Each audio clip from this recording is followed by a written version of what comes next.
All right, guys, today we are going to be making a complete meal. I know from having had hundreds of conversations with dog owners how anxiety-inducing the thought of making sure you're providing your dog with all the nutrients that they need can feel. You want to do the right thing for your dog. You want to make sure that the diet you're providing them has everything that the dog needs to live a long and healthy life. Now, there is a little bit of confusion around the complete meal. A complete meal is every single nutrient your dog could ever need all in one meal. That is a great superfood meal, but providing your dog with one of those meals every single day isn't the most natural method of feeding. For all mammals, the way that you provide a balanced diet is by a variety of meals that, when combined, provide all the nutrients that they need. It's not every single day loading the digestive system with everything all at one time. That is not natural. You want that variety to create the balance. So I recommend you feed your dog a complete meal around a third of the time and then use other more simple, easier to make, still providing your dog with that nourishment that they need to live a healthy life on a daily basis the rest of the time. So these around a third of the time. If you're looking for more information on the complete meal and why they're semi-controversial, I'm going to link the video at the end. And if you're interested in other recipes, the everyday recipes, download the guide. That's where you can find my recipes and also the details of the recipe I'm going to make today. So click the link to the guide. It's in the description. Today I'm going to make this a raw food meal. You can cook the food, but this is a red meat. It has less bacteria than poultry meat, so most of the time it's not necessary to cook red meats. Think steak tartare. However, you can cook this once it's all been mixed together. Basically, that is what we're doing. We're taking the right quantity of ingredients and we're mixing them together so your dog can't pick out the meat, which they'd normally be inclined to do.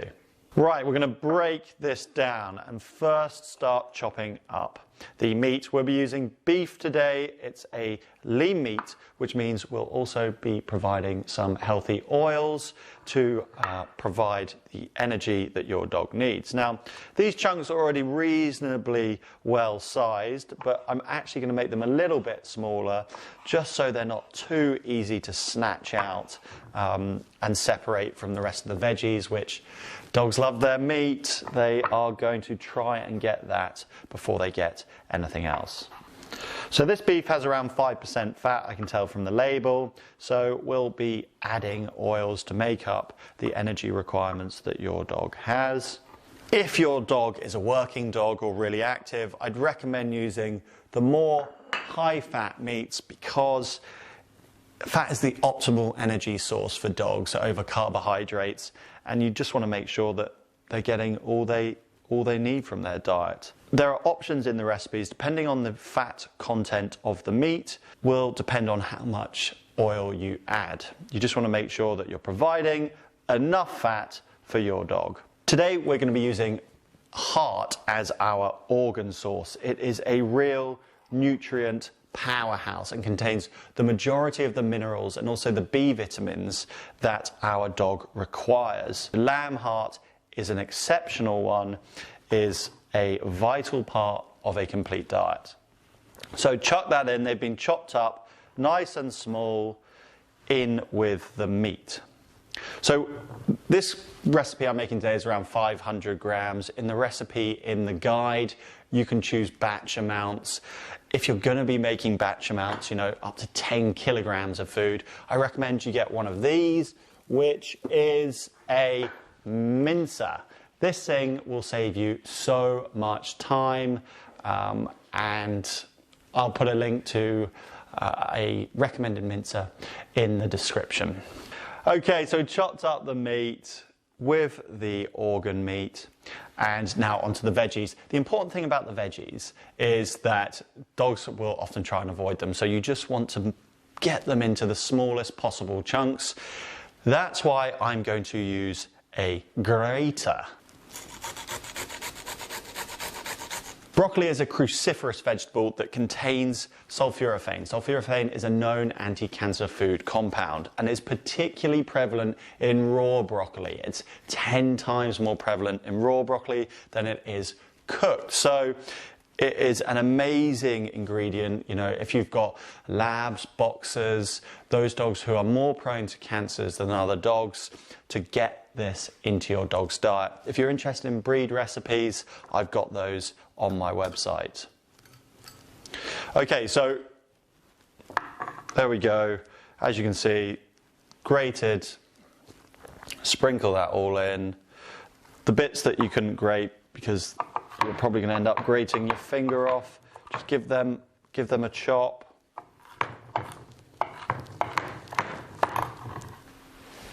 Chuck that in. Okay, we've also got a bit of spinach here. This is going to have manganese in, which is great for bone health, folate, vitamin C, a bit more iron, although it's going to be less bioavailable than the iron that we're providing via the lamb heart. Chop it up really finely.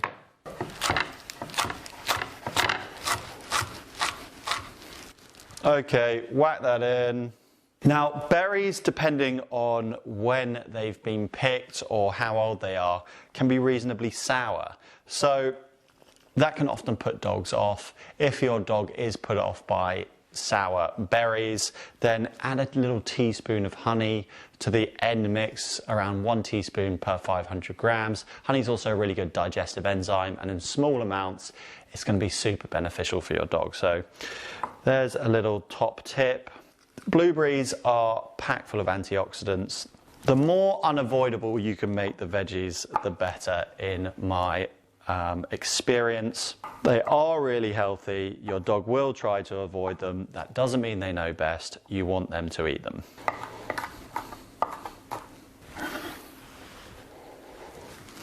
All right.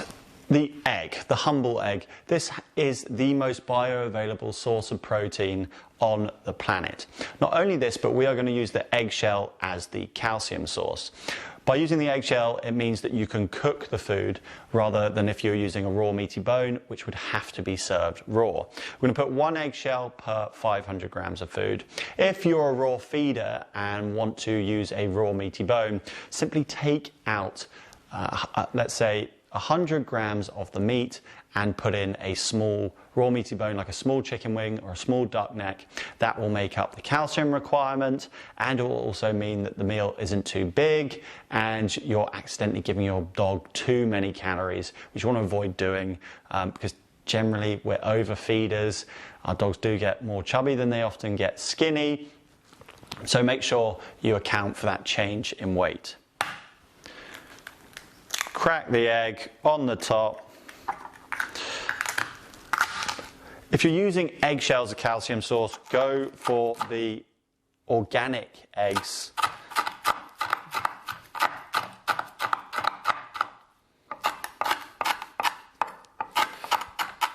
The eggshell membrane is also a great source of collagen. There's a little bit of glucosamine, and yeah, that's amazing for joint health, skin and skin nourishment.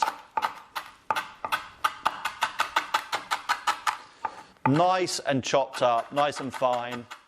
It helps the dog absorb the calcium the finer you chop it.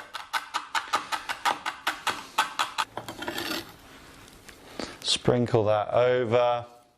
In a complete meal, you need a variety of nutrients, and some of them are quite random. They're not exactly prevalent in most foods.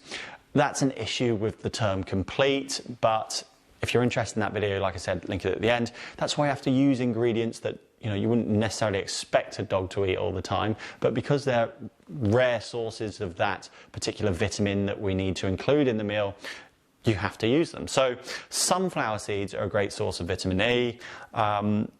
It's recommended in nearly all complete meals. If you look at complete fresh food companies, things like sunflower seeds are often in their recipes, and that's because they're providing the vitamin E. What I have done to kind of mitigate using these random ingredients is create a meal topper. Now, this supplement contains seaweed, for example, which will provide the iodine that your dog needs. That's great for her healthy thyroid function. And this just makes it a lot more simple than having to go and buy, 3 or 4 random ingredients to complete the meal. You just put a couple teaspoons of this in per 500 grams, and bosh, you're providing your dog with that full range of nutrients. So I would advise, not just because I've made the supplement, because it is actually a really convenient, all natural, super healthy supplement that makes your life easier. So crunch up those seeds so your dog's able to actually break them down and digest them. In they go, sprinkle it over. Use my meal topper. This actually smells incredible. Dogs love it. It has all the functional foods that they need.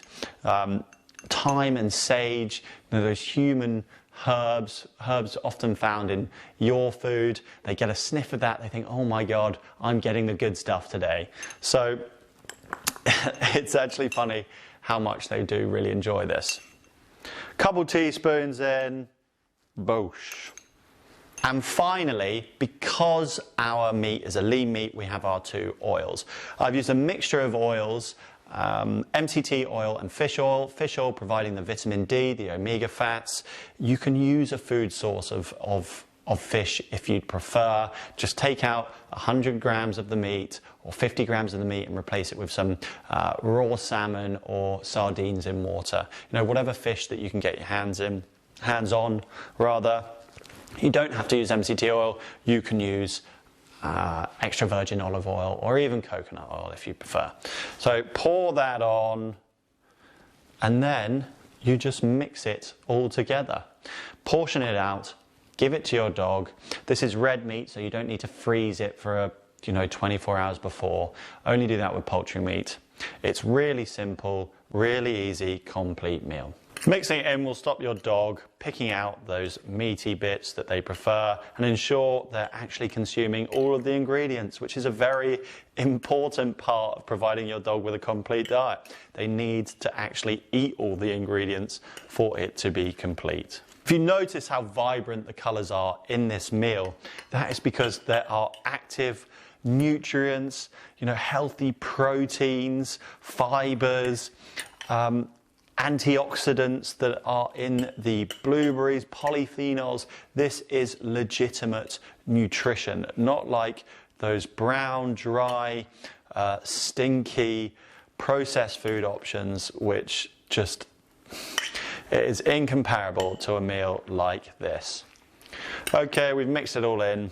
Look, I can smell this dog food and I'm not reeling. That is the sign of a really healthy meal. If you decide to make my complete superfood meals, your dog can gain measurable health benefits by just taking out 20% of their dry or wet tin food and replacing it with this type of meal. If you want the recipe, click the link, download the guide in the description.